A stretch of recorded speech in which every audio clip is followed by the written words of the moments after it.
Good afternoon, and welcome to Season 2, the kayak series of This Real Fisherman. And I believe this is our third installment on the kayak series.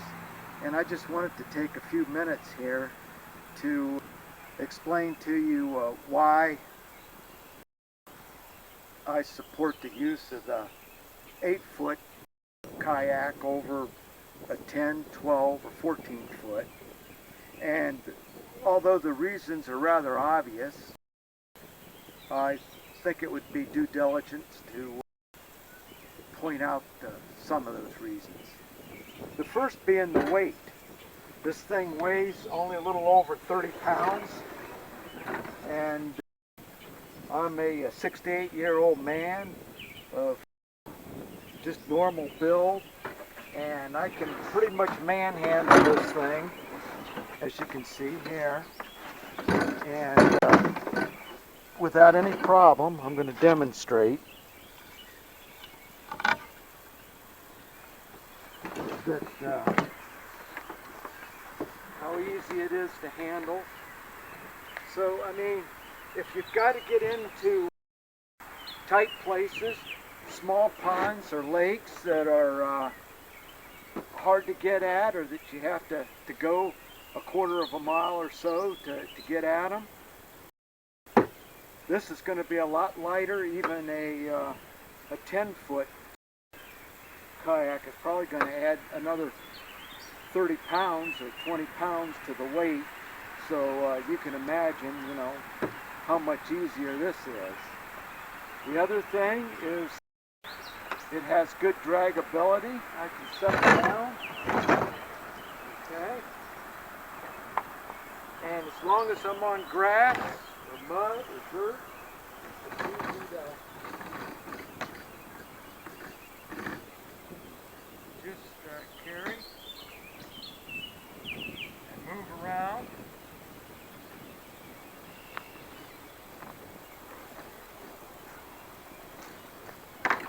Not only that, but your gear can store in it because it's a sit-in kayak.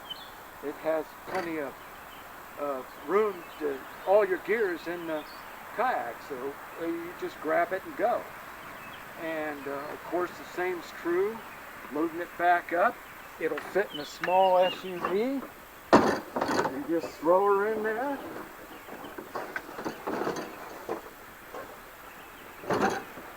Slide her up, close the door, and go home. So these are some of the advantages of using the 8-foot kayak as opposed to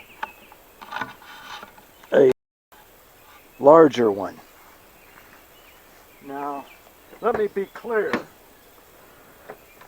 The purpose that I have the kayak is strictly fishing, okay? That's what it's for. I'm not a kayaker. If you are, and you're going to kayak rivers and streams and lakes and whatnot for the pleasure of kayaking, this is not what you want.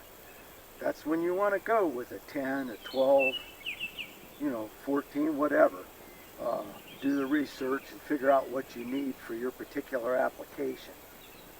But I'm telling you right now, for fishing in tight areas where you got to haul your kayak, small bodies of water, which, aren't very heavily windswept, you're better off with a kayak like this and set it up for your particular application. You can see how I added the front rod holders. So,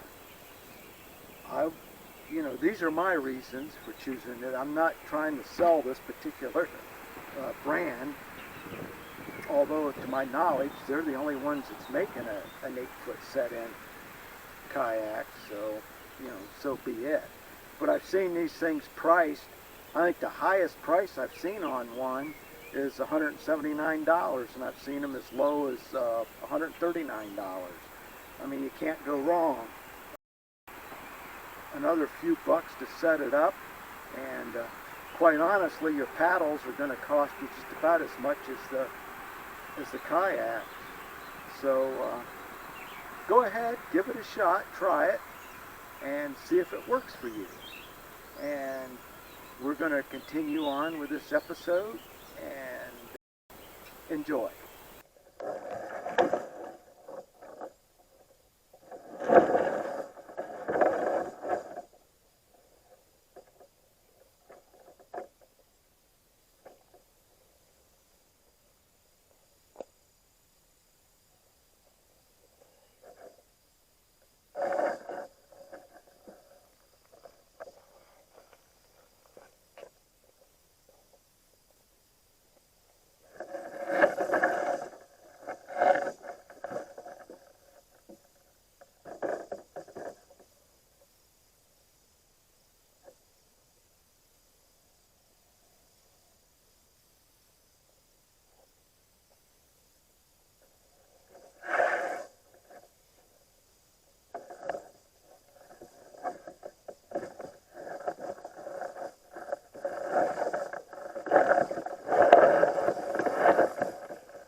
In order to get to my next anchor, I had to paddle upstream while slowly making progress crossing the river. I was somewhat surprised I could actually cross it, as the current was quite strong. I imagine you have a huge disadvantage traveling upstream in this type of kayak.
Fish on.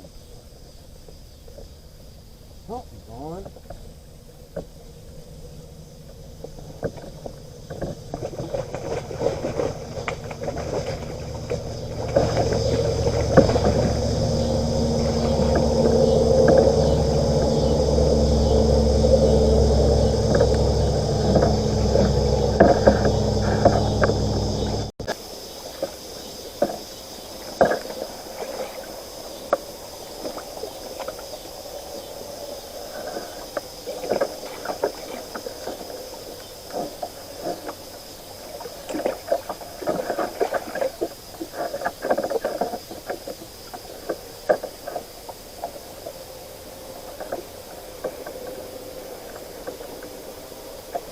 Alright, there's a fish.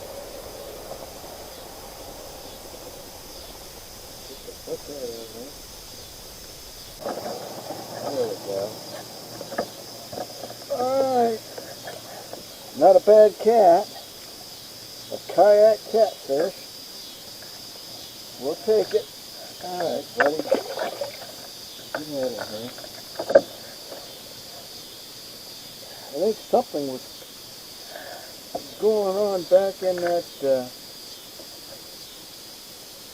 log area there when we hit.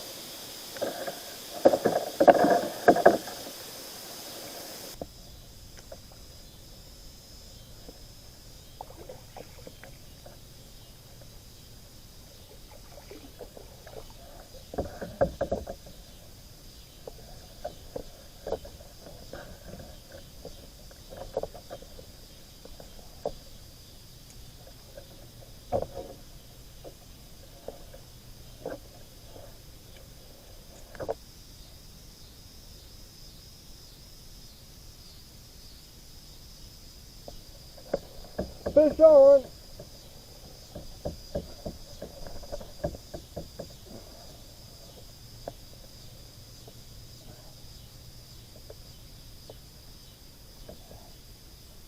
It's a good one, whatever it is.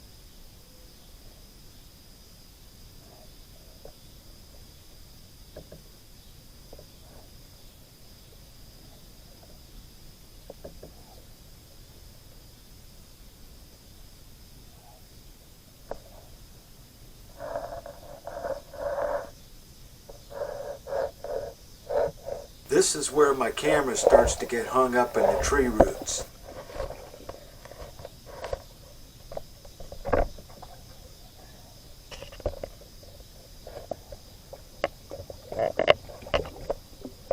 And I have no idea what's going on.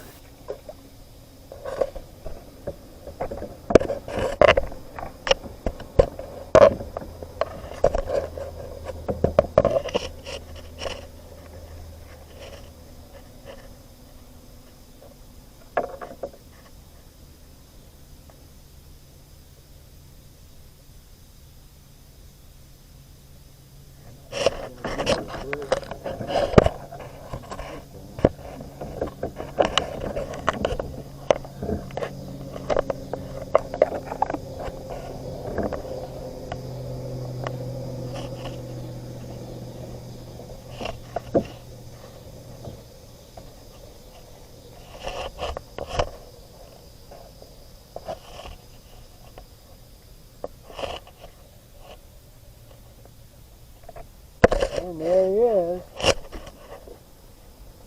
There we go.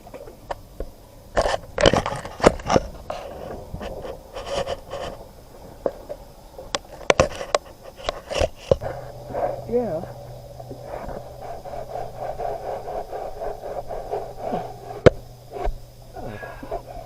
Okay.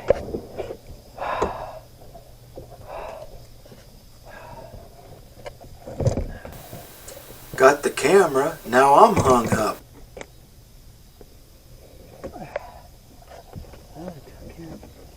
Taking it water here. Things ain't going good.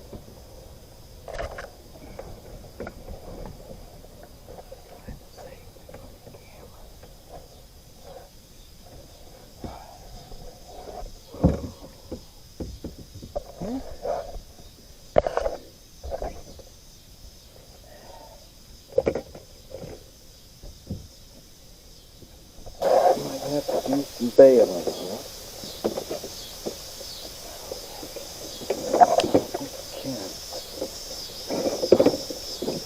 I think we can bail it out. We took on water.